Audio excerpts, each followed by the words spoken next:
Hello friends केमती अच्छा आपण मैंने आज हूँ पवित्र पखाड़ दिवस यही दिवसटी को मैंने जानतु न जानतु आम ओडावासी तो बहुत भल भाव जानती आईटा को बहुत भल भाव उपभोग करती कहीं ना ओडावासी जो पखाड़ कंसा से हूँ ओडावासी जीवन जोटा कि आम खाइले आम दिन आरंभ होता है पखाड़ कंसारू आज जेहेतु पखाड़ दिवस आम आम घरे पखाड़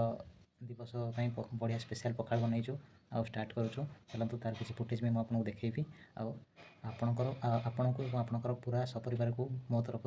मोर पूरा परिवार तरफ पखाड़ दिवस हार्दिक शुभकामना। Thank you. एबे मु आम घर किसी फुटेज देखा आम केमती पखाड़ दिवस पालिचु।